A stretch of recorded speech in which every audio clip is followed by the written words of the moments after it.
Hello, my name is Vince Romo, and the show that you're about to see is about barrio lifestyle. Being raised in the barrio, being from the barrio, the do's, the don'ts, the what's and the where's, the who's in the house. Welcome to Barrio Driven.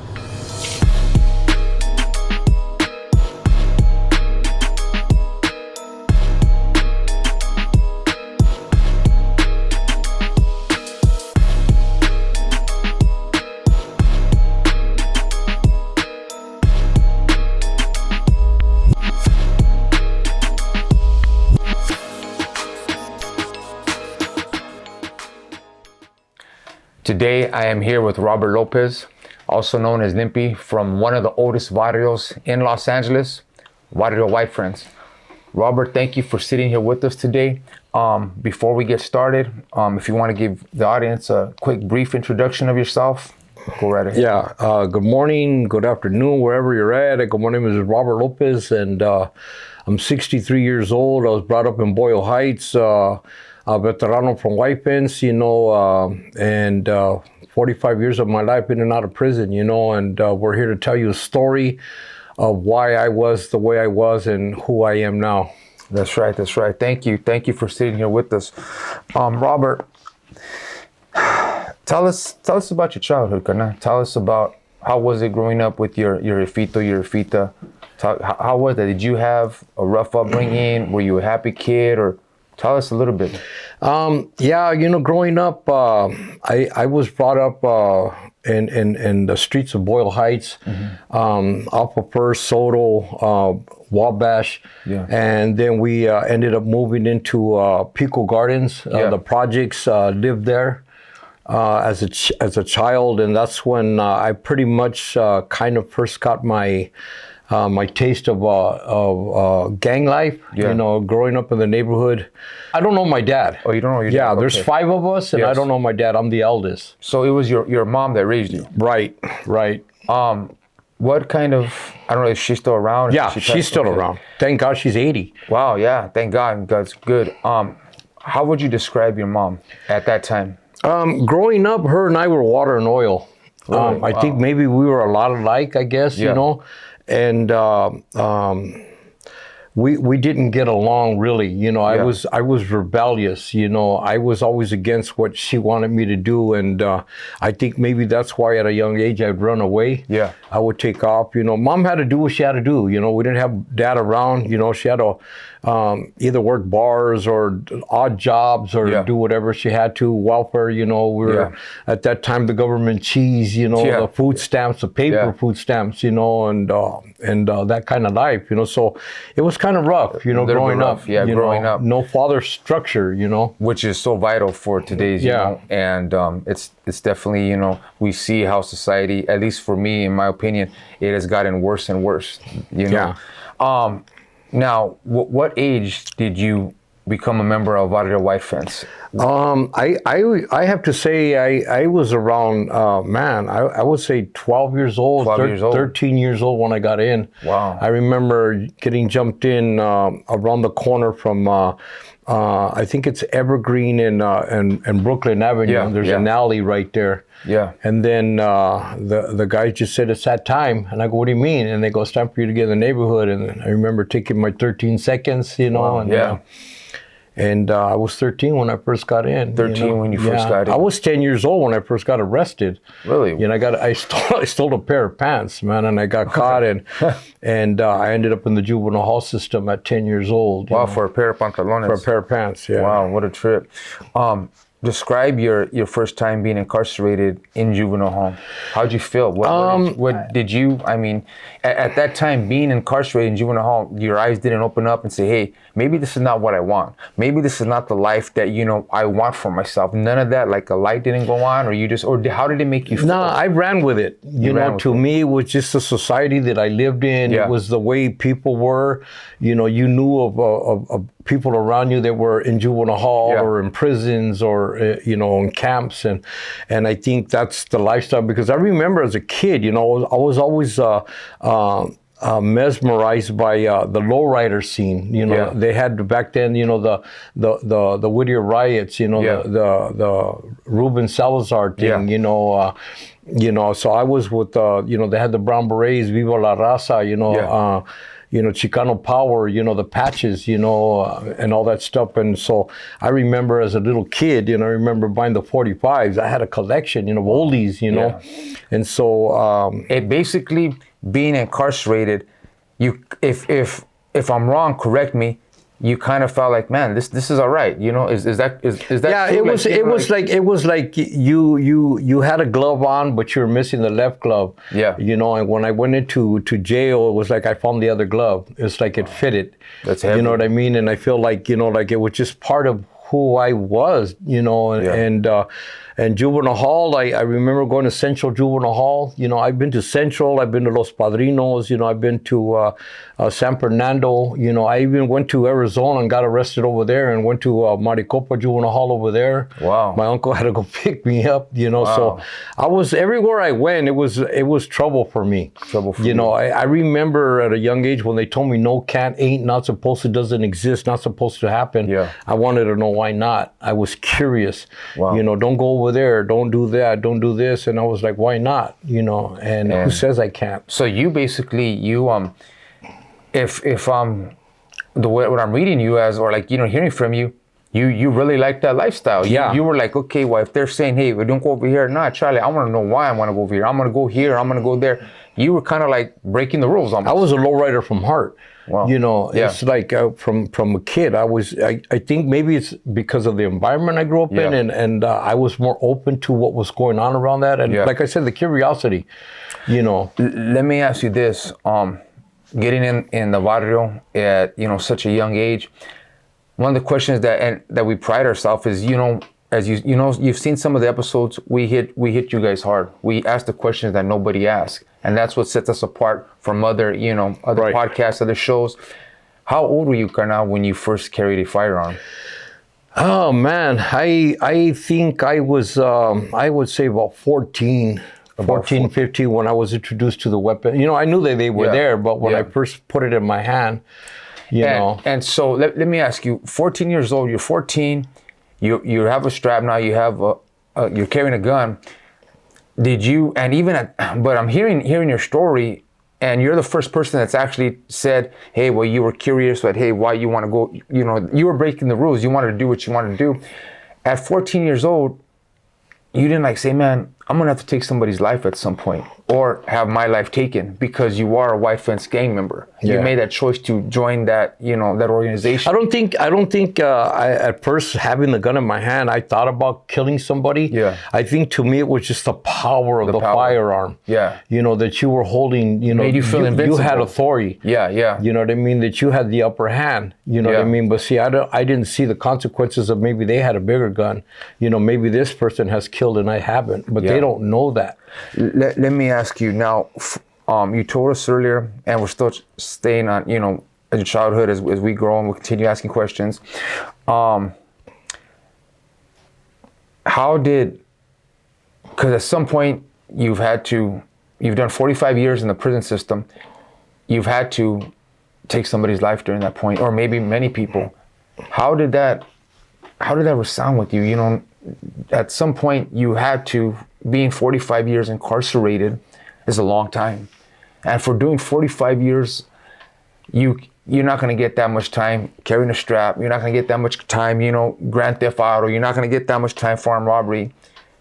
You've had to have taken people's lives. And do you have any regrets doing that now? I think it was at that time. I think at those moments, when you're in a situation, it's just survival. Survival. You're involved. You signed up. And you got involved. And as they say, we have to do what we have to do in order not only to prove but to show that that you're worthy to be from the barrio. Yeah. And I, as far as any regrets, I don't, to this day, I don't.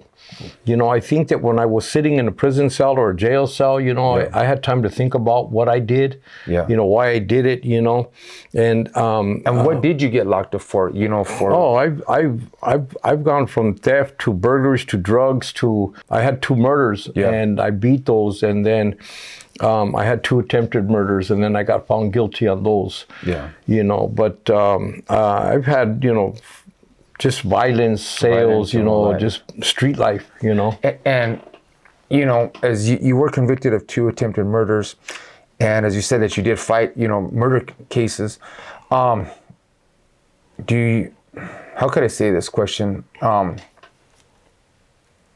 As you said, you don't have regrets. So even though you've done these things in your life, Karnam, and thank you for sitting here with us, because not everybody wants to sit in that chair. You've done these things in your life. You really don't have regret doing that to other individuals?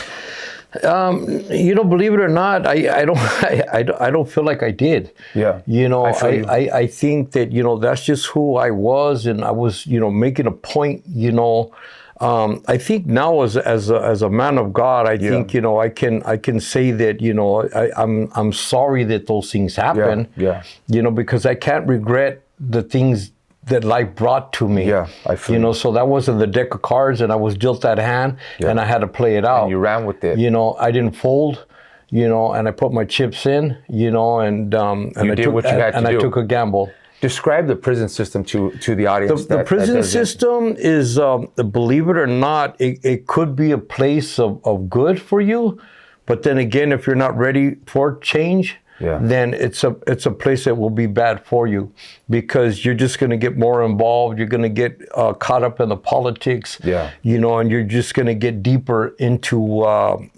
whatever it is that you're looking for. You'll get what you're looking for because you're pursuing it. Yes. When you pursue something, you're going to find it. You're going to find it. Exactly. And I think that prison life is, for me, it became a time of growth, of development. It became a place of eye-opening. You hear a lot of stories from people from all walks of life, that were in New York and Italy, and Mexico, from all over the place, Armenians, Filipinos, so people have stories of how they got caught up. So prison life is it's a melting pot of education, and it's a melting pot of discredit. Let me ask you, during you said you're 63. How many times has your life been attempted to be taken from you? That someone has tried to take your life, kill you? I would say several. Wow. Yeah, I would say several times. It's just because you were where you were at, and then your name pops up, and I think I seen the homeboy this and that, and so they throw you out there. You know what I mean? Describe one of those times. I have a time when I remember being at home and somebody came to the door and asked for me. Wow. And my grandmother and my old man were in the house, and I came out, and I came outside to talk, and then these 3 guys jumped out of the bushes, out of the back, man. And they grabbed me, and they had me bend over by the neck, and they pulled out a turkey carving knife and had it on my neck. Really? And they were ready to cut my head off. And it's at that moment where my godmother and a cousin of mine, rest in peace, they came around the corner and they started yelling. And thank God for the good old chancla. She threw the chancla at them, really? And she started yelling, and they ran off. That was one time when they tried to take me out because I was from another barrio. I was from another barrio. What barrio was? The other guys, they were from Flats, Primera Flats. Yeah. Back then, I guess we had issues with them, Yeah. Because growing up back in them days, was Tercera, Primera Flats, all that area, It's crazy because I had something similar happen to me. Rest in peace to my beautiful mother. I had some people came to the house, knocked on the door, but I wasn't home. They had told my mom that, hey, we're going to kill your son. So, what, gracias a Dios, that didn't happen. And so it's like I can relate to that. As surviving the streets and surviving all that you have, you bore a lot of scars. Yeah. Can you please show us one and tell us your finger? Yeah, it's missing. Is missing. What happened? Yeah. Well, my head. I have a scar that goes across my head. Are we able to focus on that? And get close up on that. I don't know. Yeah, it's just right here, from right here. I see it. I can see it. Goes all the way around. All the way across. Yeah. What happened there? What happened was one night, a friend and I were on Pico in La Brea, Venice and La Brea, and we're slinging dope. Yeah. And we're gonna be up all night, and so we decided to take a walk to the liquor store to get some more alcohol to kick it. Yeah. And on the way to the store, coming back from the store, I was with a guy Chewy, and we turned, and the first store was closed. We came back from the second store, and then there was a bunch of music playing and whatever, and then we're going, and then I heard the guy yell, "Hey, there he is. There's that MF, there's that Vato Chewy." Yeah. And then Chewy turned and he looked at me and he goes, "Robert, run." He goes, "Run, Robert." Yeah. And so we took off when we ran, and we ended up going down a street. It's Cochrane by Pico, and the street ends, and you come to the dead end. There's some apartments, there's a fence. Go into the apartments, and there's an alley, and you come this way, and there's Pico. Yeah. And when we got there, I told him, let's split up. I stopped him, and I go, you go that way, I'll go this way, we'll meet back. And Chewy went into the apartments, and I started to run around to the alley, and I heard like 3-4 gunshots, boom, boom, boom, boom. And then I stopped and I went, oh man, I go, they shot Chewy. Yeah. So I started to go back and I go, but what if they did it? And I go, what if they shot at him? Yeah. So when I turned and I ran to go get into the alley, there was a Monte Carlo, a Volkswagen, and a Ford Bronco coming like hard down the alley. And when I turned, the Monte Carlo hit me, and it threw me up in the air, and I landed on the hood of the car, and then I rolled off, and then all these dudes jumped out of all these cars, man. So it was me, probably about maybe 6 to 8 guys. Wow. And but I was all coked out. I had been drinking tequila, and I was literally possessed, bro. Wow. And I was fighting against all these dudes, but I remember snapping, man, and I just remember just taking these guys down. Wow. And there was one, like a youngster, he was all in white. Yeah. I remember he was all in white, and I remember I just had this nasty, ugly, evil face. I knew it, and I just walked up to him and I grabbed him, bro, like that. Yeah. And I picked him up and I put him in a parked car. And I put him in the window. Boom, like that. And I was just like, I was just like crazy, bro. And all these guys were laying down. And then I just turned around and I decided to run this way to see Chewy. Yeah. And when I turned, the 2 guys came out from the apartment building. And when we met, the guy had the gun. It had to be about a 45, and he put it to my face and he pulled the trigger and it didn't go off. Wow. And so at that moment, my life, I would have died in my sin. There. You would have died right there. And so anyway, so what happened was that when he pulled the trigger, it didn't go off, and so I turned to run. Yeah. And he grabbed me. I had a Levi with the wool. Remember those Levi's with the wool jacket? I do. And he grabbed me, bro, and I went back. And I reached into my pocket. Yeah. And I pulled out a knife. And I pulled it out. It was like one of those little Swiss Army knives, the spoon, the fork, I pulled the knife out. And when he pulled me back, I started to stab him. I stuck him up here in the neck. And I just remember hearing him gurgle, like he was swallowing his blood, Yeah. And so he let go, and when I tried to run again, the other guy grabbed me. Oh, man. And the intensity of that, I didn't know this till later. It ripped the jacket, bro. Those things were thick. Yeah, they were thick. It was ripped from the wool down the back of the jacket, and he started to hit me with the gun on the head because I got the scar. I got the scar that goes across. And when he was hitting me, I stabbed him. I went to stab him too. Yeah. And I got him too. But somehow I think that when he pulled me back, the knife closed on my finger. Oh, wow. And it cut my finger. Cut it clear off? No, it was still there. And so finally, when it was all said and done, those guys fell down, and I looked around. Everybody's bodies all over the place, and I remember running across the street. There's a bunch of palm trees, and I remember cutting across the street, and I'm going, that's right. And I had a pint of tequila in my back pocket, and I remember hitting it. I'd open it and I could feel blood coming down my face. I was like, what? And I went like that, and I could just feel puddles of blood. And I went like that. I went, oh man, you know. Yeah. And so I just said, you know what? And I took a big drink, and then I poured it on my head, and then I just took off, bro. And when I started to take off, I guess one of the guys got up and he got the gun to work. I guess maybe it jammed. Oh man. And then you could just see the flat, boom, boom, boom. And then he just dropped. You know, and I looked at him, yeah, but I didn't duck or nothing. I was already all fired up, you know. So like, you by yourself took down 6 guys. yeah, there was at least 6 or 8 of them or something like that. And then I walked off, and that's when I ran into a friend, and he That's called. how much hatred you had. Now you had so much hatred and so much adrenaline that exactly what you said, that it was survival. Yeah. And you were just like, man, hey, you know what, Sabasque?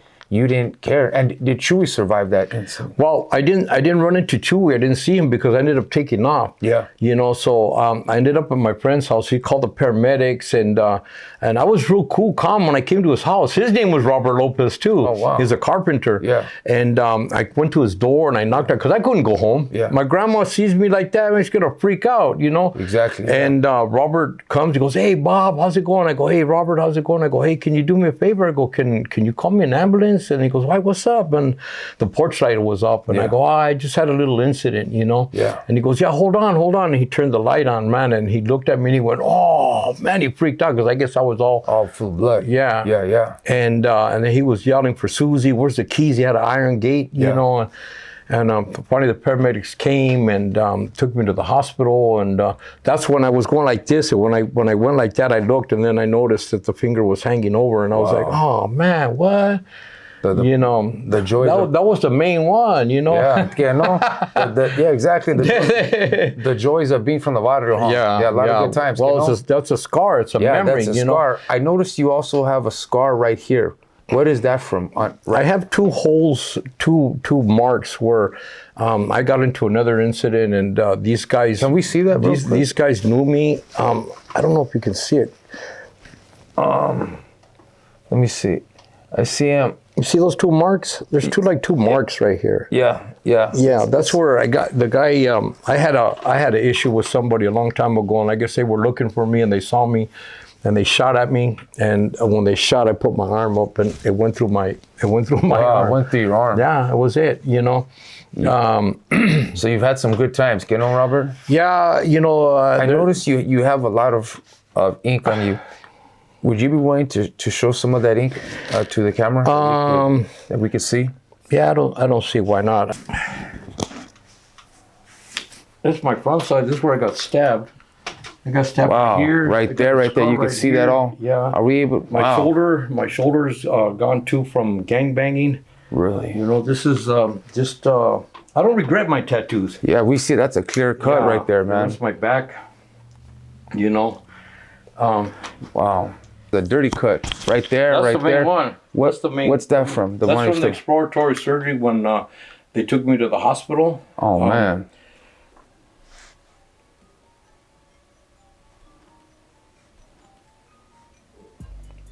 He has a lot of scars, man. You could even see him on top. See on the upper shoulder? I got these right here. This is where I had the shoulder. Yeah, I got one here, got one here, got one here. And I got the surgery from after that right there. Yeah, the shoulder right here, I had screws right here. I can't lift this arm up. It's from out there gangbanging, man. It's, you know, there's a story I have about scars, bro. I'll share it with you. Yeah, we want to hear it. We want to hear it. It's a scar. It goes all the way across my head. When I fought with those guys, they hit me with the gun. They couldn't get it to go, so they kept hitting me. It went off, but it just went off, you know.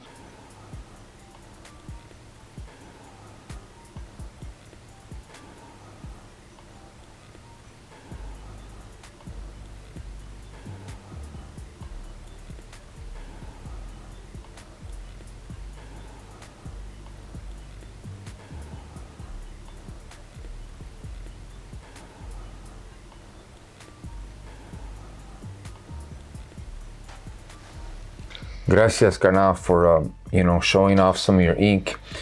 And each one of these has stories, carnal. Yeah. You know, let me ask you, if there was a youngster that came up to you and he saw your tats and looked up to you and said, man, that's what I want to be. You want to be from a barrio.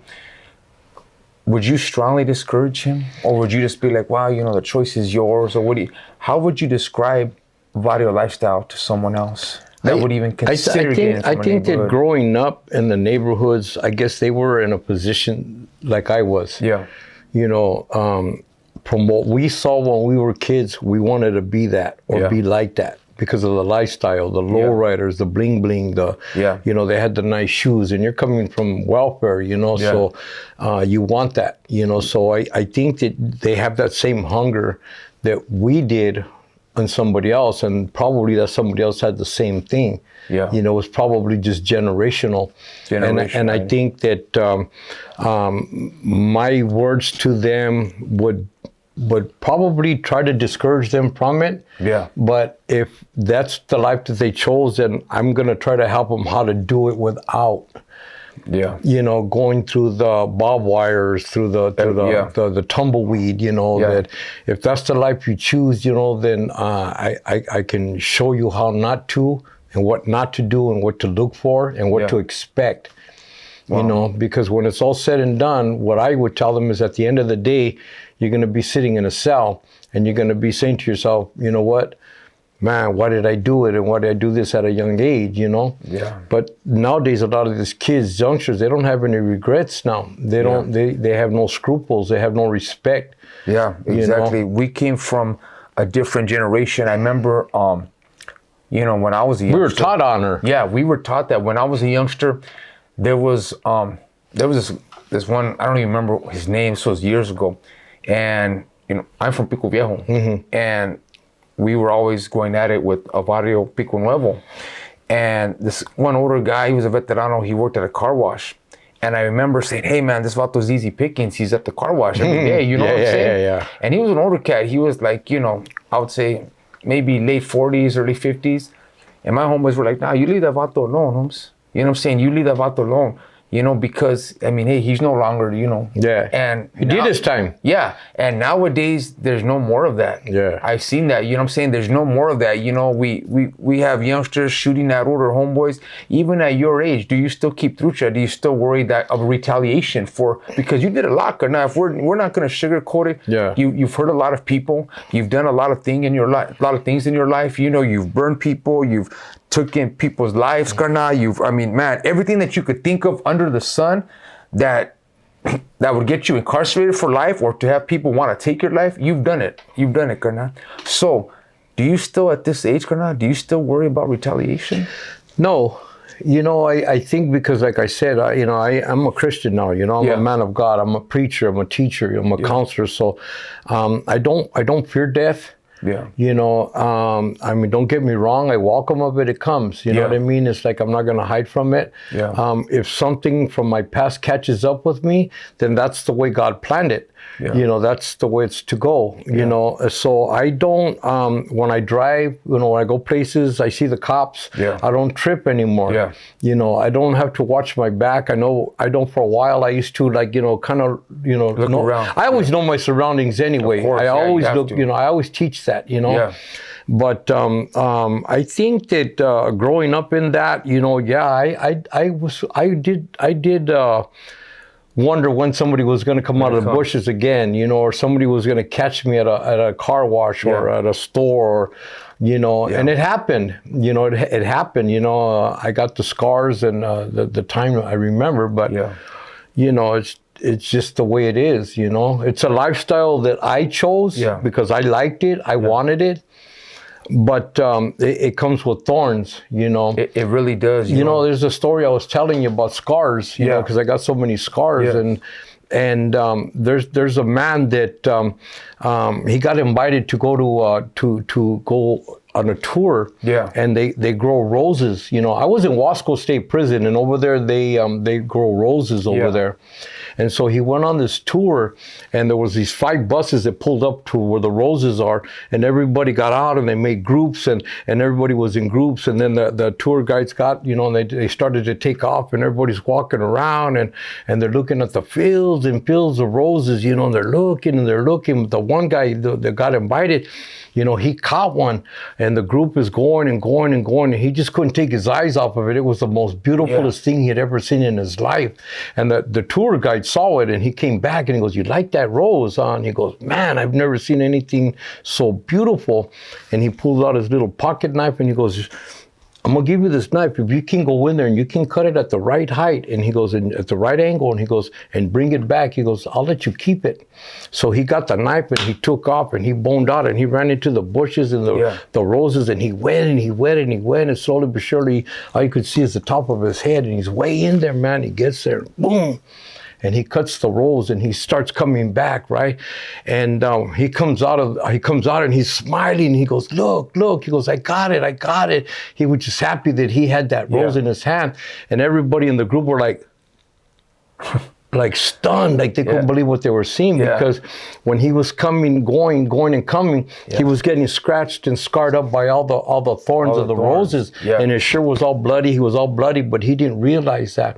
So the moral of this story is that you got to tell the story of your scars before you can show the beauty of your rose. Wow, that's heavy. You know what I mean? And so for people to see the lifestyle that you live now and who you are now, it comes with the scars. It comes with the scars. You know, like every tattoo, has a story. Every scar has a story.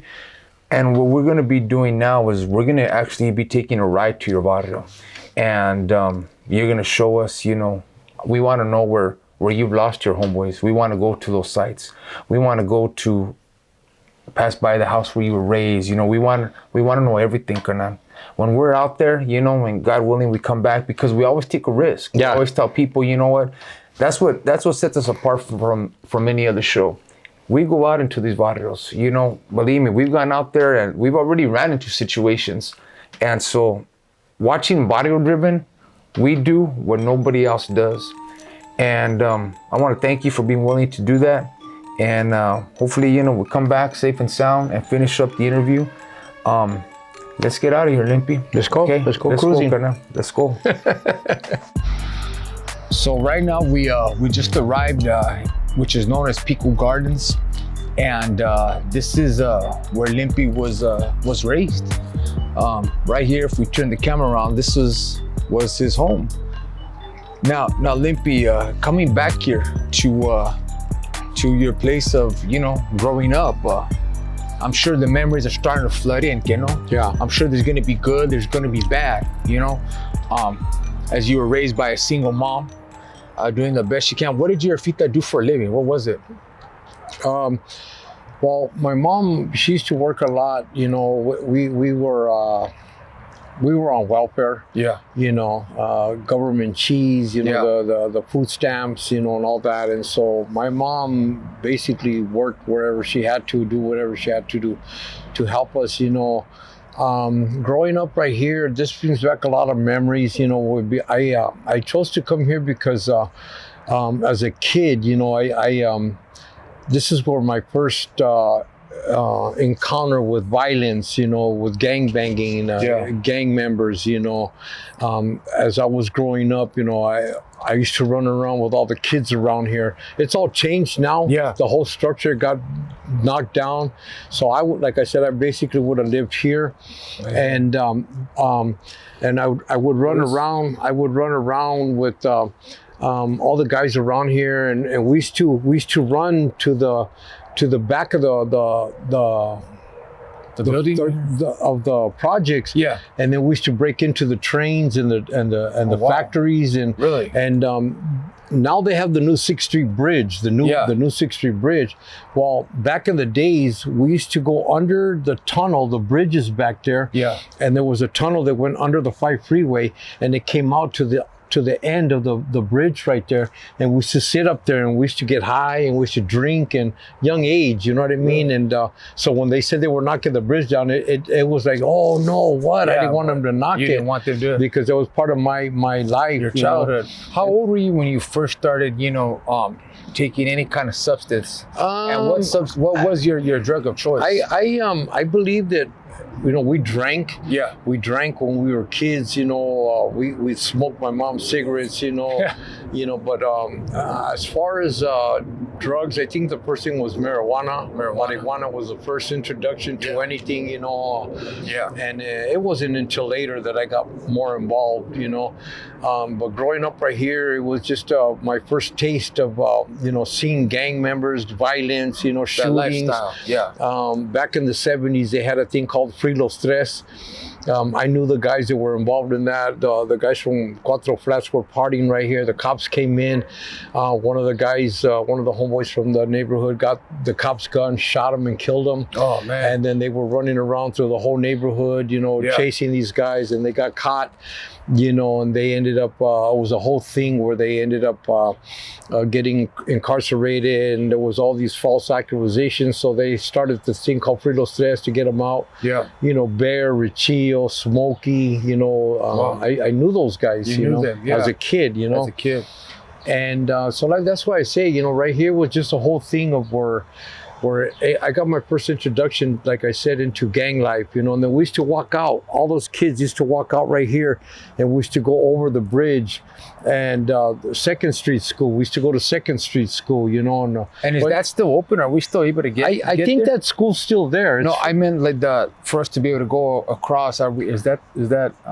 Yeah, the way we came right now. Yeah. Yeah, you can still get there. I know the school's still there. But I mean, walking the way. Oh yeah. Well, it's a good little walk. Oh, it's is a it? good little Okay. walk. Yeah, All right. it's a good. We have to go over the freeway. You the got to freeway, all walk. that. It's still a good little walk. Are you amazed at how much things have changed? Yeah. Because I imagine, I don't think there was this playground here. I don't think that all these things were here. Yeah.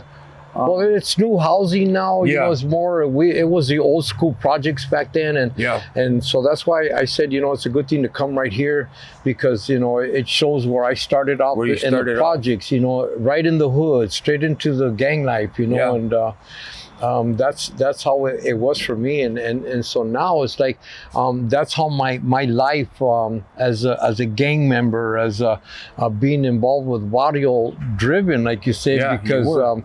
I saw this lifestyle, and then from growing up from here, I ended up wanting to go with my grandmother, and she lives over there on Soto and Wabash. Yeah. And so. Is there one memory that you, as you said, that you'd go and you go get drink and you get high with your friends, and you were a young kid? Is there one memory that brings a lot of pain to your heart or a lot of joy to your heart? Being in front of your old residence where you grew up. I think I have. Honestly, even though the lifestyle I have good memories here. Good. As a child, we played football here. Right on. We played soccer here. We ran around here. We played tag here. Yeah. I remember we used to play marbles, spin the top. Yeah. It was just a bunch of group of kids that were growing up pretty much, say, in a poverty state. Yeah. Living off the government, and Yeah. we bonded together as a family, as kids, and that's how we knew each other. Yeah. Because people ask sometimes how gangs were formed or how they were created, and I believe that people throughout the world, or the United States, or in Boyle Heights or in East LA, period, I think that a lot of guys that were growing up in dysfunctional homes, Yeah. there was always something going on in the home, and Yeah. so mom or dad would say, go outside. Yeah. And I think all the other kids that were throwing out at the same time got together and hung out, and I think barrios were formed like Formed that way. Neighbors were formed like that, Well, let's walk. We're gonna continue on with Limpy's story. Where are we headed to next? We're gonna go over to over there in Braden, City View, where I grew up at, Okay. another part, and that's where I really got into a gang. That's when I got into White Fence and junior high, and my running around at Boyle Heights over That's there. where you got into really That's deep. when I started That's when really. all hell started breaking loose. Yeah. That's when I had no idea that I was gonna end up in the penitentiary and almost dead. And you know know. what? And it's safe to say, Limp, that you were a career criminal. You were Yeah. a career gang member. Yeah. You weren't. We've been. We know a lot of people. We know a lot of homeboys that gang banged for a few years. Or Limpy, was a career gang member. Being incarcerated for 45 years, and he's lucky to be alive. He's lucky to be alive to tell the story. to tell his story, and he's lucky to and it's all by the grace of God. There ain't no mistakes about that. Let's go, Hernan. All right. Let's show where you're gonna take us to. Wow, how things have changed, huh? Wow, Hernan. Gracias for bringing us out here. And as we were talking, man, the memories just flood in, huh? Yeah, I have a lot of childhood memories right here. You know, it's like a way of life. It was like normal. This was the lifestyle. You know, all kids of Los Angeles County. You know what I mean? A part of this world. You know, where I guess we were just trying to live. You know, and survive. You know, our parents, you know, did what they had to do. You know what I mean? To make a better way, a better life for us. You know.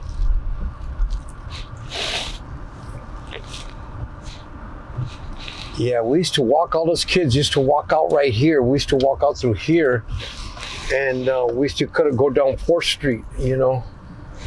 And now, as we went right there, we noticed a big CF on the wall. Really big. I gotta go back. What is that?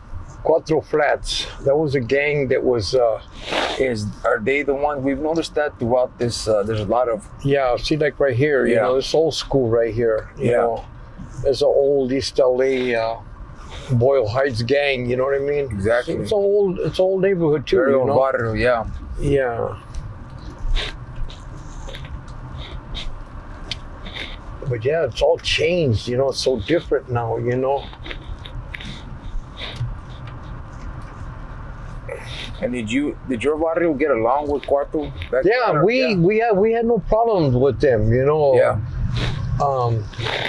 You know, but I wasn't from Whitefence back then. Back then when you lived here. Yeah. I was just a kid. Yeah. You know, we had to live here. You know what I mean? This is where my mom found housing for us. You know, and and this is where we lived at. You know, so man, brings back some memories. Here, man. Yeah, you know, it all comes back. I haven't been back here since. Wow. Until right now.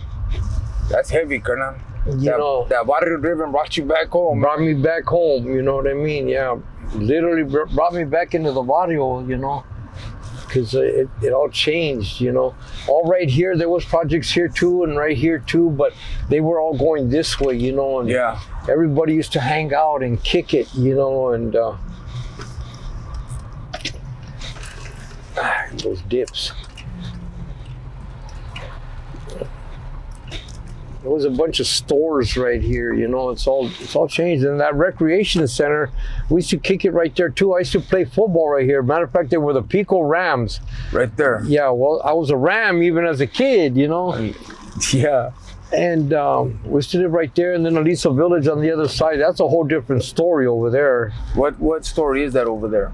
Well, my grandma lived right there, and then I had some people, some friends, kids, you know, that I grew up, went to school with, and that was a whole different area. Over that side back then, Primera Flats was over there. They had the projects on that side, and Cuatro Flats was on this side, you know, and how many barrios are in this short span right here? Right here, well, back then it was Cuatro Flats, Primera Flats, and then in the area we're going in, you know, it was Whitefence, Tercera, you know.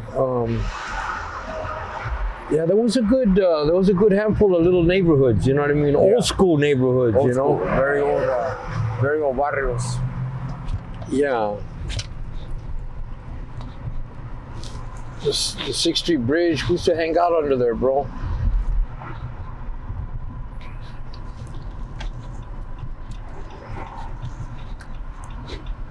Oh, you know what? Let's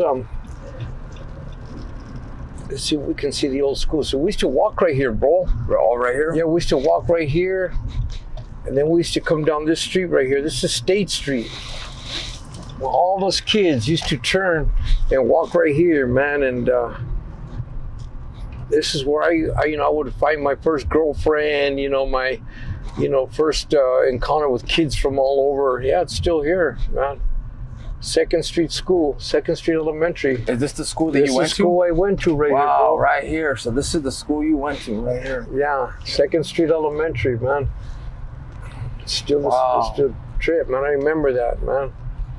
Mr. Masloom and Mrs. Breed and yeah, Second Street School, bro.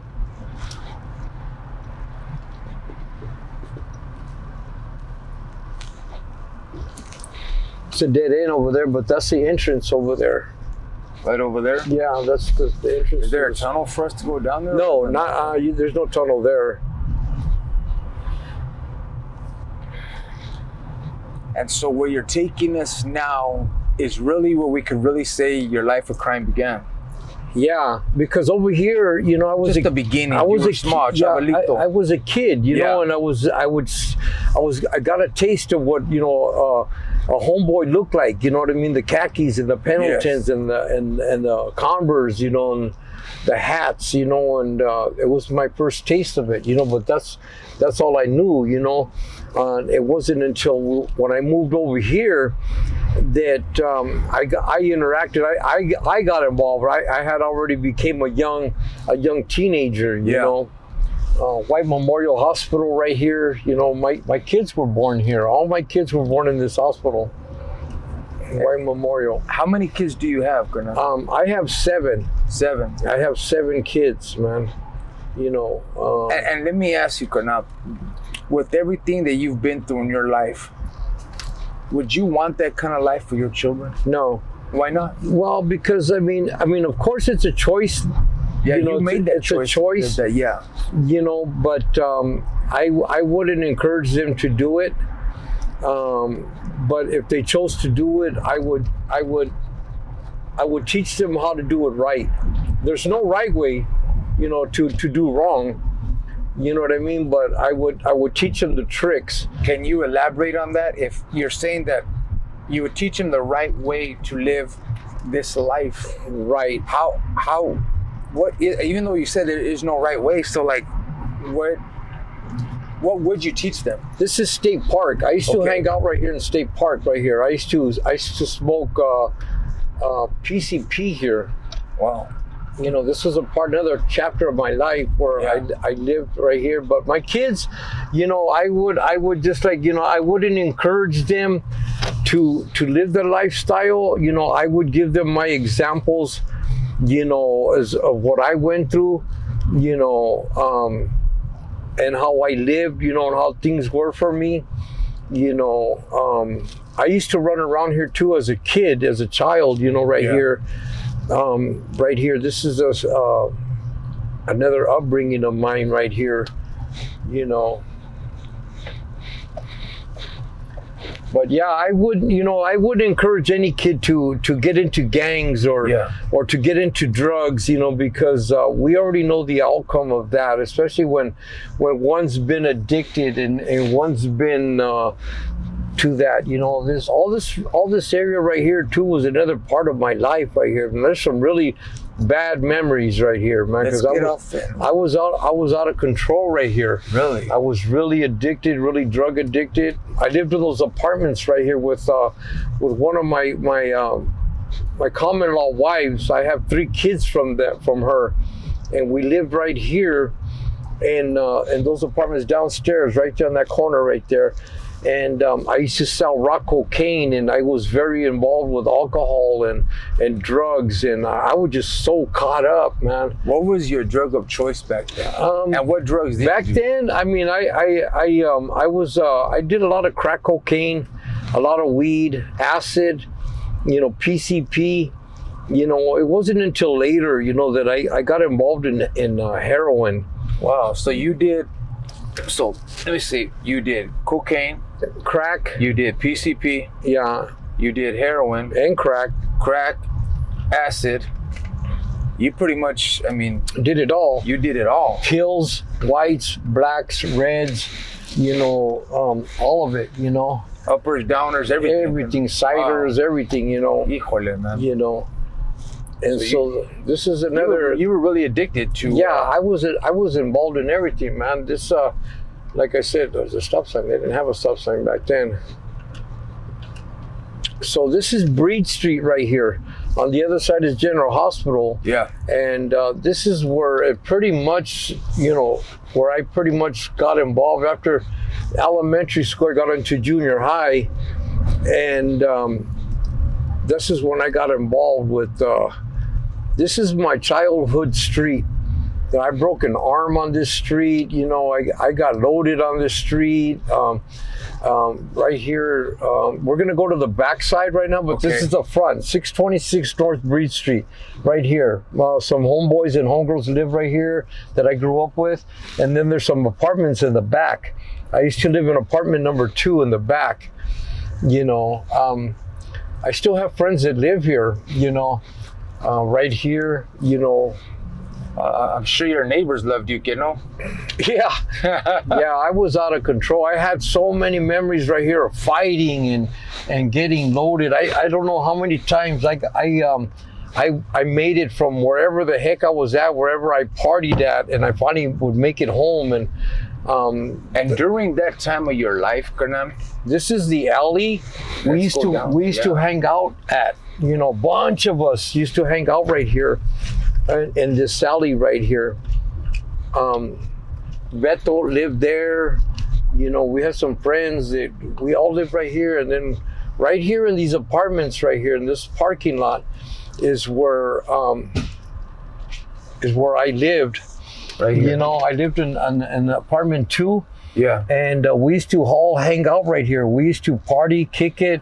This is where we had guys that were cooking the PCP. They were bringing in the real dope, you know, Acapulco Gold, the Thai stick, the original, all the good stuff, you know, from back then, you know, and we still hang out right here. And this is the place that I lived at, man, you know, and from a kid.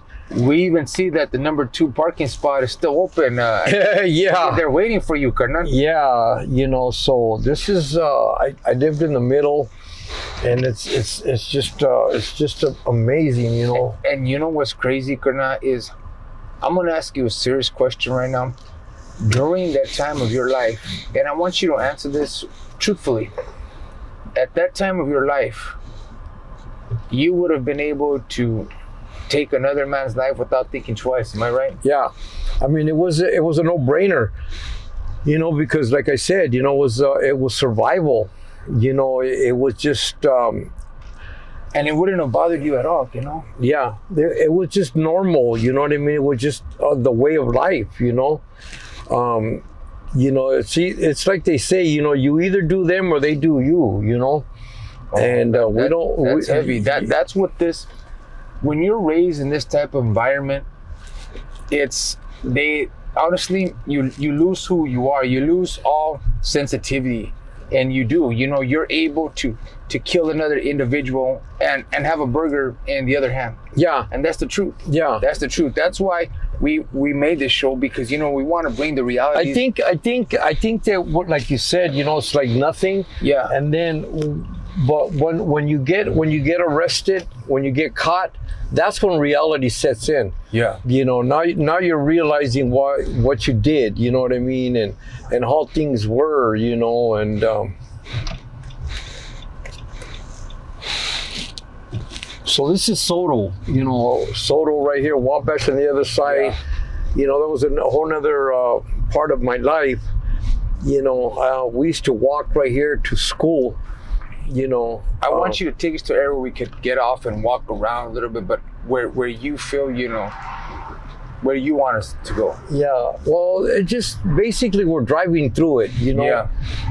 We would walk through this way right here, and we would come this way. All of us, a bunch of kids from the area of the neighborhood, you know, we would go to school from here, you know. I ended up I went to Roosevelt High School for about not even a year, and I got kicked out, and I ended up at Jackson High School. You know, Jackson High School is an all-boys school. From all the kids, all the boys from all of LA County that got thrown out of school and ended up there, you know.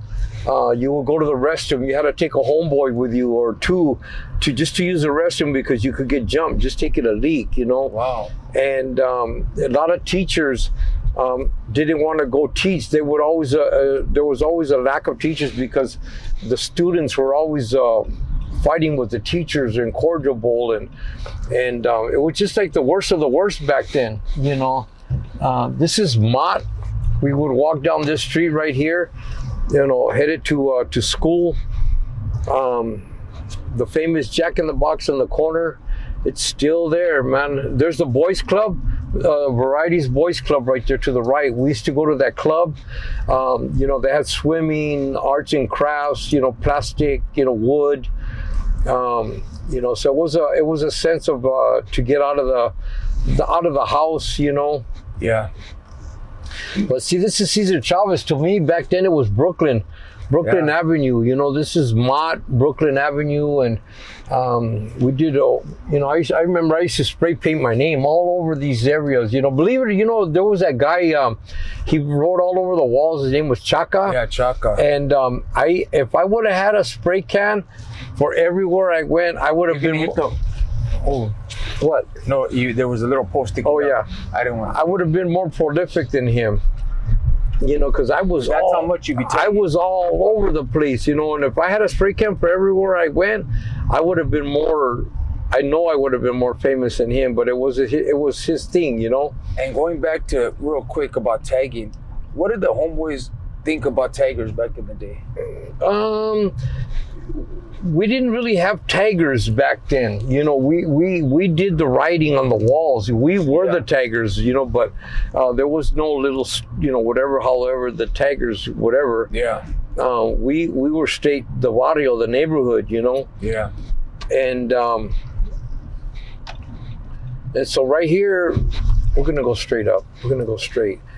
Because right here is, this is Roosevelt. No, this is where the markets are. Over here, we're coming up. It's going to be Roosevelt High School and then Hollenbeck Junior High.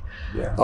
That's when I really got involved, you know, with social clubs, you know, with, you know, house parties. Yeah. You know, with kicking backs, you know, kickbacks, you know, where you started pretty much making a name for yourself, you know what I mean? As far as at a young age, you know, you wanted to be somebody, you know, that you were, you know, say me, I was Limpy from White Fence, and I had to get myself out there so that people would know who I was, you know. And little did I know that throughout the years, you know, you become known, you know. People know who you are, you know. You become feared, you become respected. All the way around, you know what I mean? So this was a pathway for me right here where we're going right now. It's a pathway, you know, to when we walk from those apartments, we would come all the way over here to school. You know, we would walk, and sometimes we'd catch the bus. Back then it was the RTD. Yeah. You know, it wasn't the MTA, you know, it was the RTD, you know. And now let me ask you, Karna, is going back to what I had asked earlier, you had said if your kids were gonna decide to be from your barrio, any barrio, that you would show them the right way to do that. Can you? I think that what it was is if you can't talk them out of a different lifestyle, different way, and if that's what they chose, then I would share with them how I did it and how I wouldn't do it. Then you know, if I had another, like they say, if you had a chance to do it over, how would you do it? Yeah. You know, and I think I would teach them that. You know, if you're gonna do this, you know, don't do it wrong. If you're gonna do drugs, which I wouldn't want them to do, you know, limit yourself. Don't be your best customer. You know, if you're gonna gangbang, be smart. You know, strategize. You know, I would make plans. You know, I would teach them. You know, but I would still be telling them. But you know, you want to go to school. You know, you want to educate yourself. I think I would show other people's lives example. You know, of how they succeeded and made it, because the best stories are the ones that come from the neighborhoods. You know, from the streets. You know, and you know, hearing you say that, I'll be honest with you, it's pretty heavy what you're saying. In case the television audience isn't catching on, you're basically saying, if you're gonna go out there and gangbang, I'm gonna teach you to not get caught. Yeah, I'm gonna do it right. If you're gonna go out there, and this is gonna be heavy, and I don't mean any disrespect when I say this, if you're gonna go out there and kill somebody, you need to make sure that you're strategized, not just go out there and pull the trigger. Right. That's heavy. You're saying some heavy things, Colonel. Right. And I mean, because it was the way of life. Yeah. You know, do or be done. You know what I mean? You do it or you get did. Yeah. You know what I mean? And you know, you couldn't show that you were scared. You know that. So this is the backside of Roosevelt High School right here. And over there is Hollenbeck Junior High. I went to that school right there, and this is where a lot of my homeboys came. You know, we're gonna turn down this dead end right here. Okay. And so there's Hollenbeck Junior High right there, and this is the bottom of my neighborhood. My neighborhood's up on the top, but I brought you over here because this is the famous Blueberry Hill. Yeah. This is where Very we, famous. you know, the homeboys and homegirls used to come and kick it and hang out and get loaded, and it goes up to the top right there. It's Blueberry Hill. You can see where they got white fence up there. Yeah, that's on the wall. You know. So anyway, Limpy, this is Limpy's barrio over here. As you can see right there, right, it says white fence right on that road work ahead. We got white fence tagged up all over, basically all over here. So we used to, from when we were kids, a lot of us that lived up in this neighborhood would come down this way and go to school, or after school we would come up here, and we would hang out right here.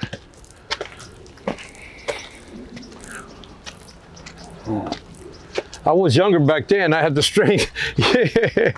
You know, I can't even begin to imagine, Carnal. I mean, all the stories that you have. Look at, we even got a grave dug out already for any enemies right there. Yeah. You know? Look at right here, white fence all over. Come on, let's keep going. Look at, everywhere you see it. We got a big white fence right up there. We're going into the hood now, homie. We're going into the hood, and that's what sets Barrio Driven apart from any other show. Come on. Got the neighborhood right here. Look at right here on the wall. All over.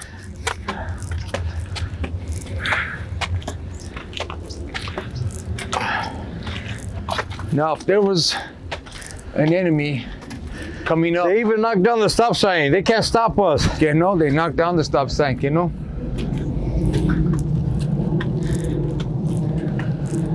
Now, if there was someone from your barrio, let's say, that didn't like me, the chances of me going home are very slim. Pretty much. Yeah, you know. Pretty much. Yeah, and that's the reality of it.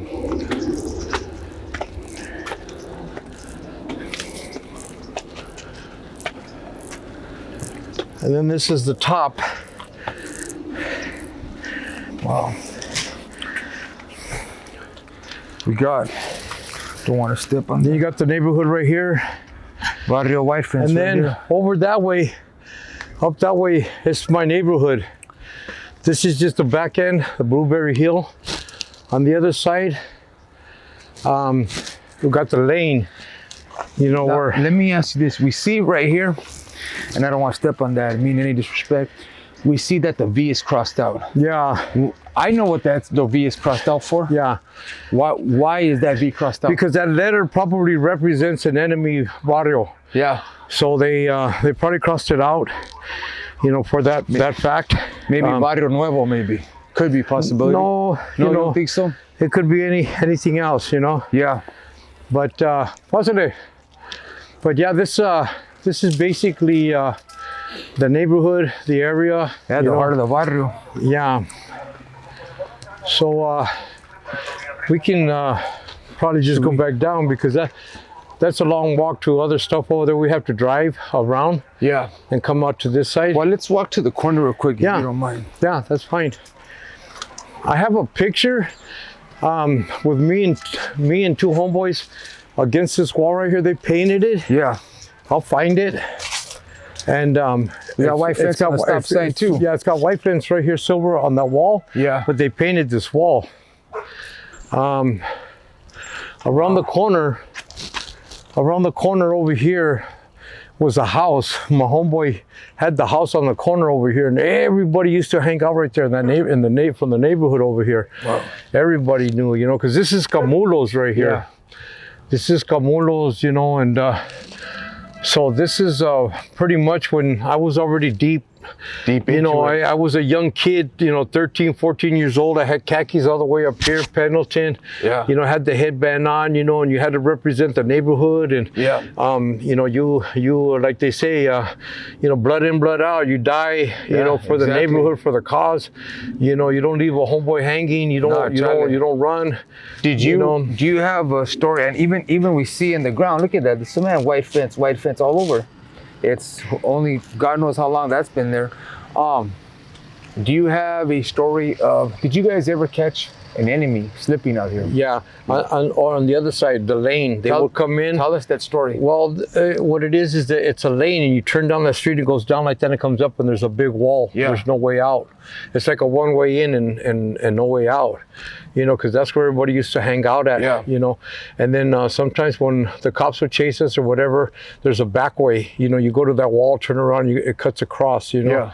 Yeah. But right here is just like in this area right here, you know, nobody wanted to come up here because they knew that once you came to these stairs, you know, you were coming into White Fence, you know, you were coming into another neighborhood, you know. So those that had the nerve, you know, to try to take their risk, you know, they were willing to do it, you know, like them. They were willing to die for their cause, for their neighborhood. But do you have a story of where you guys actually caught an enemy slipping up here?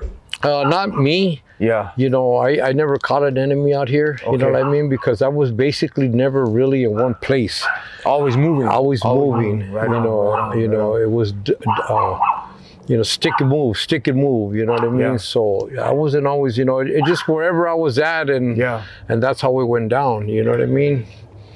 But yeah, this is basically the back end right here. Though this is a famous place right here, you know. Yeah. And I'll take you to the bridge right now. You know, the famous bridge. You know. We definitely want to definitely go there. I saw that little youngster. He was mad dogging us. Did you see that? Yeah. And I know, like, you know, he just put like, what's going on? So yeah, shall we head over there? Yeah, let's head over there. Yeah, let's bring back some memories right here. Oh, yeah, too, I could imagine.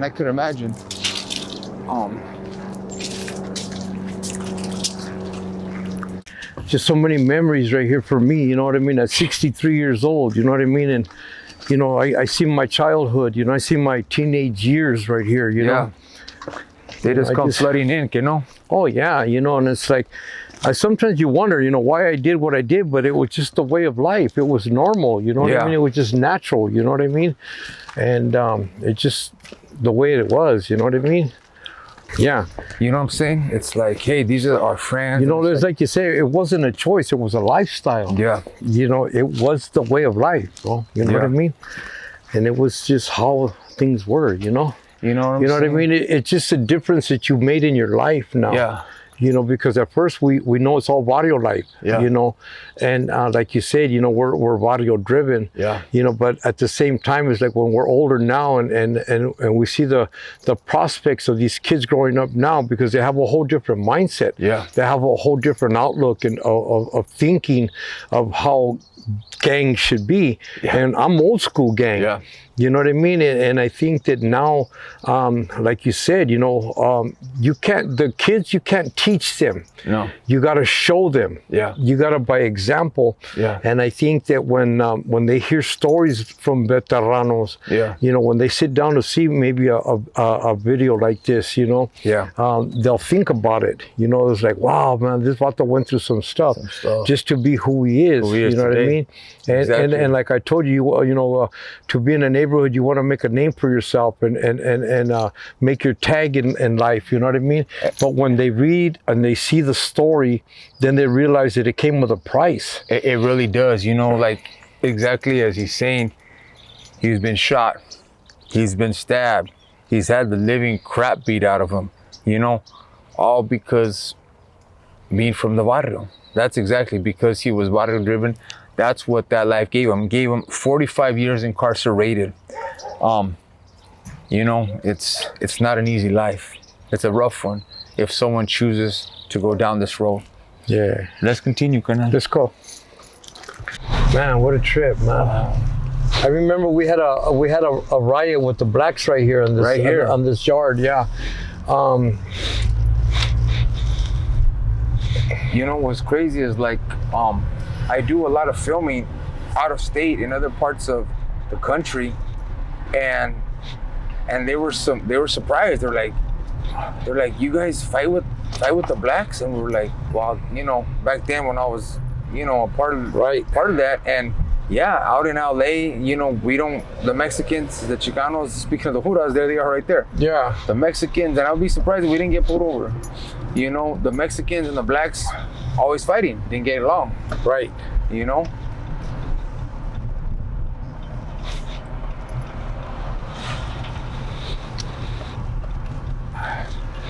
That's a good bakery right there for tamales right there. Right there? Yeah, there's another one over here too.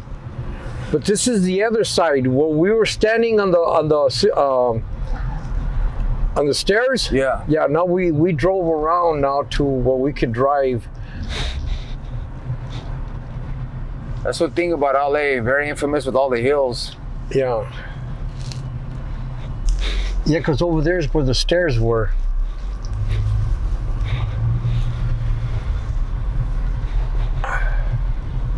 This is what was called the lane. Back in the days, everybody used to come right here to this dead end. This is a place where if you're being chased and they would drive them straight into this neighborhood right here. And this was the dead end right here. Right here. You know, all the homeboys and homegirls used to hang out right here in this, right here, and party and get high. And, you know, we even had a clica, you know, the mudos and the mudas. Really? You know, yeah, you know, so, yeah, this is basically the lane right here, the dead end. There's one way in, and that was it. That's it. So if you get caught, you're in trouble right here. Yeah, so there was a way back here to go to the back. Yeah. You know.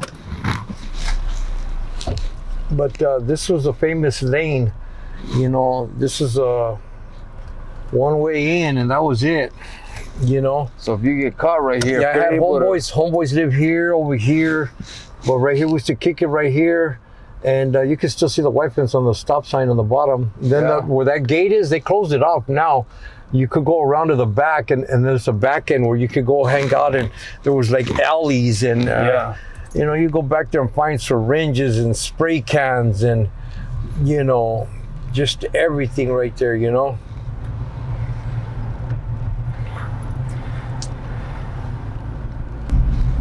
All right, let's go to the bridge. The infamous bridge. Everybody knows about that bridge.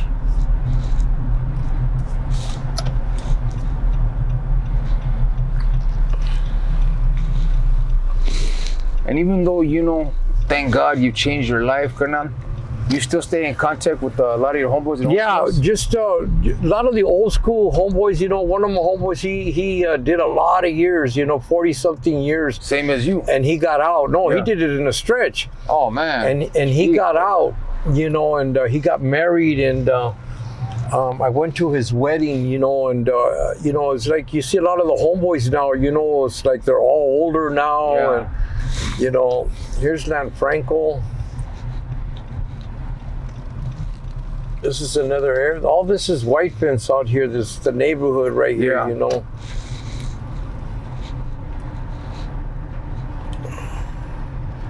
But yeah, I stay in touch. You know, there's I have a couple of homeboys that became pastors. You know, got homeboys that are, you know, are in church. You know, and then there's some of them that are drug counselors. You know, alcohol counselors. You know.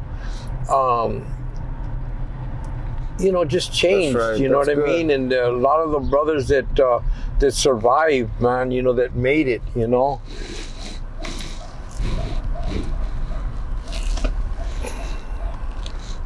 And yeah, that's exactly what it is. It's, you know, you said something earlier, like you're blessed to have survived what you survived, you know. Yeah. You're still here.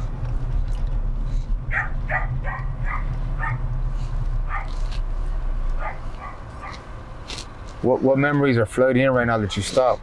Well, I mean, my childhood memories right here, you know, gang banging, you know, being in the hood, you know. Oh, is there a way out here? Yeah. you know, running around here as a mocoso, you know what I mean? Just, trying to represent, the barrio and, all that stuff,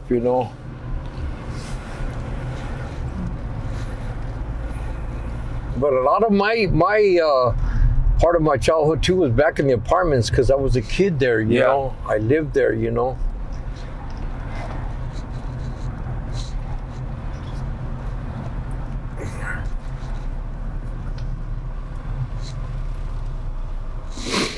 Let's go this way.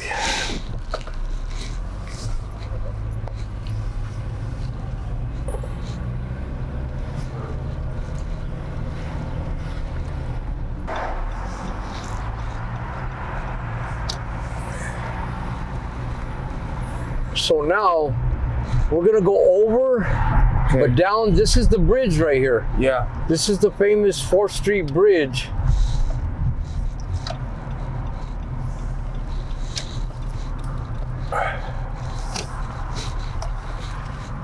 There it is. Here it is, man. Wow. This is where they shot Colors, the film Colors. Yeah. And here's the bridge right here, man. There's a lot of memories right here. Down that way, this what's called the Whole Locos right here. But this is a famous 4th Street Bridge right here, man, where they film Colors, all kinds of movies, Yeah, exactly. right here, so we able to, and they didn't have that before, that little runway, right? They didn't have that little. Wasn't this just all dirt before? This is it right here, man. So, okay. So right now, for those of you that don't know, they filmed Break-In here, the film Break-In. They filmed Colors here. This is, about as famous as it gets out in the city of LA. Right here on this spot right here is where a lot of famous people have been. You'd be surprised how many people that had got jumped in here to the neighborhood. There's been shootings here, there's been killings here. If this dirt could talk, it would tell you some stories, This is the old neighborhood right here, and it's like this is where it all pretty much started, as a kid. I was already, by this time, I'm already, hard into the neighborhood, into the gang life. I'm hard already into the lifestyle, drug addicted, alcoholism, women, everything. You're on parole already, you know what I mean? Or you can't even be hanging out here sometimes because of the parole, but when it comes down to it, I think back of this neighborhood, gang life. Yeah. Gang life, Wow, this is exactly as you said. If the dirt could talk, They also filmed Boulevard Nights here. In fact, in Boulevard Nights, this is where Danny De La Paz, who's a friend of mine, shout out to you, Danny. This is where they jumped him in the scene of Boulevard Nights. Oh man, I exactly said this place is, man. It's history right here. History, You know what I mean? a lot of history right here. Right here that a lot of history. What homeboys, rest in peace, have you lost here at this ground? I don't know, to be honest with you. I couldn't give you a name of homeboys that have died here. Yeah. If so, I don't think it was from the hands of another neighborhood. I think it was probably just overdose, drugs, Maybe they got caught slipping here, got jumped, but I doubt that very seriously because almost everybody, it's all homeboys and homegirls right here that live in these houses. The parents, the abuelitos of homeboys and homegirls, you know what I mean? And so it's very historic, it's very classic, but it came with a price. Came with a price, a lot of blood, A lot of blood. Exactly. I'm actually surprised we haven't got run up on yet, being out here, Well, I would take care of that, Well, yeah, of course. Well, that we would need you to. We would need you to because either that or I was like, all right, guys, have a nice day,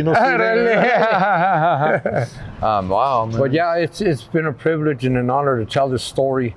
No. You know, to tell about my life, you know, about how things were, and then, you know, to go back to places where I was at that I haven't been in a long time. Yeah. You know, a lot of times I'm just driving by and I remember, but to literally walk, walk back into there, walk and to go back where I was at, you know, my childhood, and to where I'm at now, you know, and it's by the grace of God that His mercy, you know, that has made me survive, you know, to the minister, the preacher, the evangelist that I am now, that I've given my life to Christ. Yes. You know, and I go different places, different states, different cities. My testimony alone, you know, brings people awareness to their life, their lifestyles. Yeah. You know, and then to just to be an asset to other gang members, you know, that are still out there on the streets and still in the neighborhoods, you know, that you know, to give them incentive that they can make it, you know, that they can get out, you know, that they can change, you know, that there's a possibility to be better and different, you know, that they have to use their wisdom, their knowledge of everything they went through in this lifestyle to make a difference, you know. Do your homeboys trip out on how much of a transformation you have made in your life? Yeah. You know, I think, you know, they saw that I was for real. Yeah. You know, that I wasn't hiding behind the Bible, or I wasn't hiding behind a church, you know, that for those that know me in my neighborhood know that I'm out there on the bullhorns.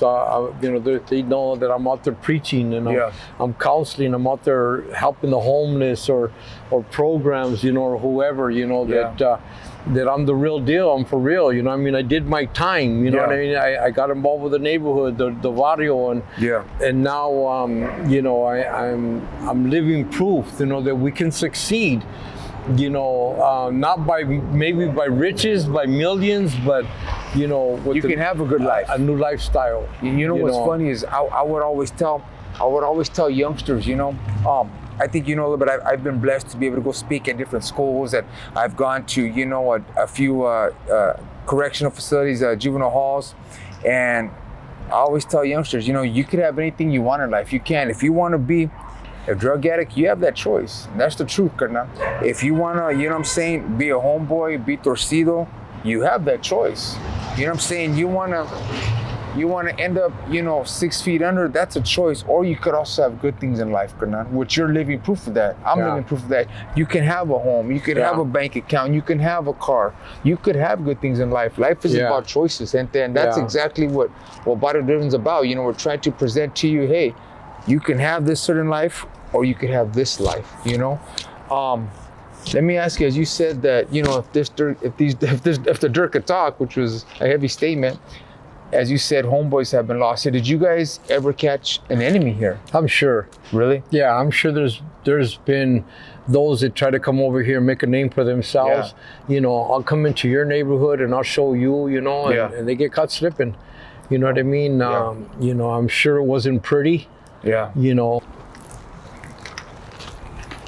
because this down this other street right here is there's a lot of history. Okay. You know, go down there.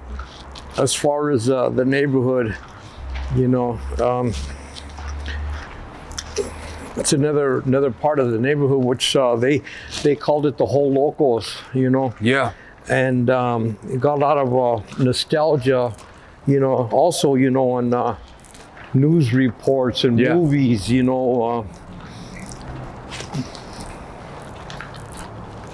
See, there's an enemy right there. Look at that. There's a survivor. He didn't make it out. He didn't make it out. He didn't make it out, He didn't make it out. Yeah, so right here. Yes. This is the whole local right here. This is the whole. Okay. You know, right here.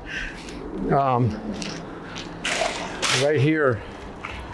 So if you're an enemy and you're coming down this street, you're not going to make it out. There's no way, Holmes. If they know that you're an enemy. Yeah, if they know you're an enemy, there's no way, because that's a long street. You're going to get shot. By the time you get to that corner, you're gone. Yeah, because it's a sharp turn. Yeah. And that goes out, you know. So like I said, when I took you down the lane, you know, there's one way in for us and no way out for them, you know. Before we head back to the house and finish it up, and thank you for an amazing interview. We appreciate you, Limpy. Gracias from the bottom of our hearts. If you could describe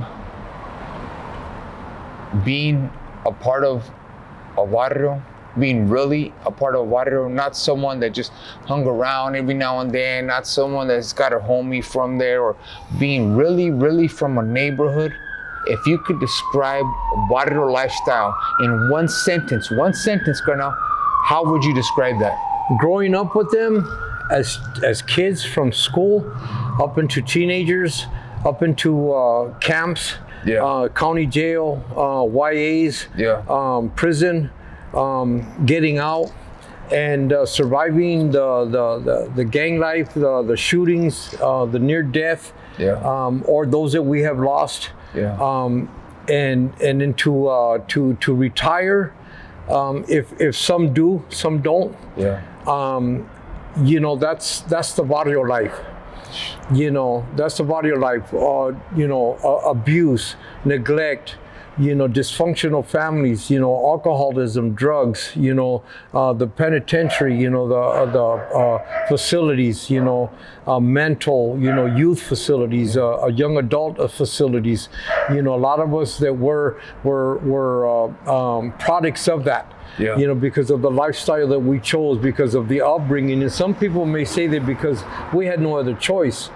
But nowadays there is a choice. We have a lot of these kids now that are going to college, that are making careers for themselves. You know, I'm an old school gangster, man. I'm an old school, you know, veterano that grew up in these neighborhoods and these streets, you know. So my education was from the streets. I came from the University of the Calles, you know, and so I'm a teacher now. I'm a professor of that lifestyle that I would not condone, I would not wish, I would not give to nobody else. But like I said, if you chose to do that life, I'm gonna teach you how to do it right. Wow. Gracias, Limpy. Gracias. You're welcome. We're heading back to the house to wrap up. It's powerful stuff, man. That is. It's heavy, Colonel. It's heavy.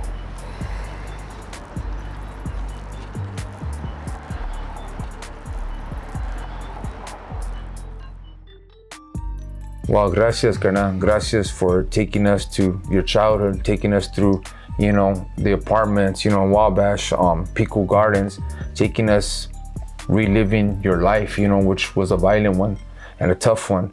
And before we close out, you brought a few pictures. And can we talk a little bit about some of those photos that you brought? Yeah, for sure. Yeah, definitely. And they're all prison photos. Yeah. That's who I was, man. That's the lifestyle I live. This is one of two more prison numbers. I've had 3 prison numbers. Really? I had a D number, I had a H number, and I had a P number. And these are just different places, different. Well, obviously somebody was no good, so we cut them out. I saw that. But yeah, these are places like, you know, pictures when I was in Chino. What would you describe for the audience that doesn't know a homeboy that's no good? Why is he cut out? He turned out to be either a rat or paperwork showed up where he was either a molester or a rapist, you know, and he was undercover and found out. So, you know, that's what happens, you know, you cut them out, you know. They have what's called PC yards, you know. And who was that? What's that individual's name? I don't even remember, to be honest with you. Okay. You know, that's what I choose to blot them out. To blot them out. So I don't know who that was, but all the rest of these guys are all good homeboys, you know, that it's a camaraderie, you know.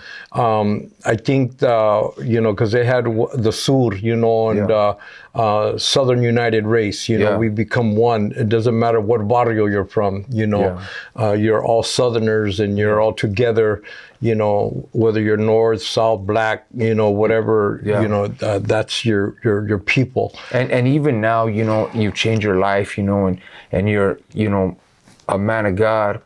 How do you feel about the Northerners now?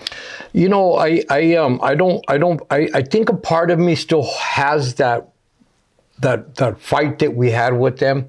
But now I have a heart of forgiveness. You know, now I have a heart of souls, you know, of understanding that no matter what side you come from, we've all fallen short, you know, for the glory of God. And, you know, we have all been to one aspect or another in life, you know, and people grew up on that side and we grew up on this side. And I think now that when I do ministry, because we just did an outreach, we did the prayer walk on 6th Street Bridge. Yeah. And there was a brother that came down that he was from, I think, Merced, or he was from up north. Up there. You know, and we became friends on Facebook, and he wears a lot of red and he wears a lot of, you know, I think there's a part of me that has an issue still with the color. Yeah. You know, it's crazy. Well, because you know what I mean? And I think that me personally, I just know that he went through what he had to go through, and he's where he's at now, like I was. Yeah. You know. You want to explain to the audience what is the difference between a Southern Mexican, a Northern Mexican, or want to explain a little bit of why there is that hate for people that don't even know what you're talking about? I think the Southerners are all raza that stick to raza. Yeah. And the Northerners, because at that time too, we really didn't associate with blacks, you know. Yeah. There's some really good brothers out there, you know, that I got to know, you know, so it changed my perspective.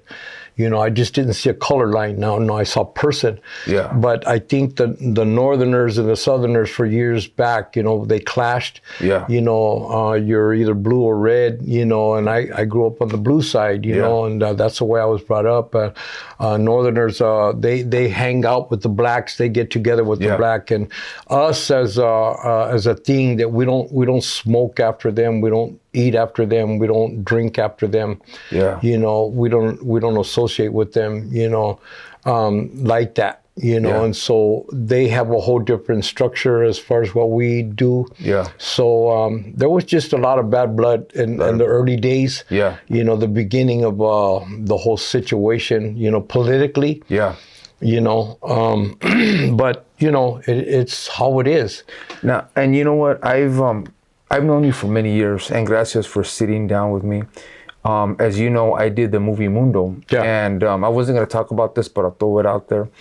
After you did the movie Mundo with me, and thank you for doing it, you called me, and there were some issues that were raised. Now, you were like, hey, man, I don't know about this film. I don't know about, you know, you kind of regretted a little bit doing it. Yeah, I started getting phone calls. Yeah, I know. From big people. Yeah, from big people. And how did that, like, you know, and imagine me, I'm the guy that played him, you know what I'm saying? Yeah.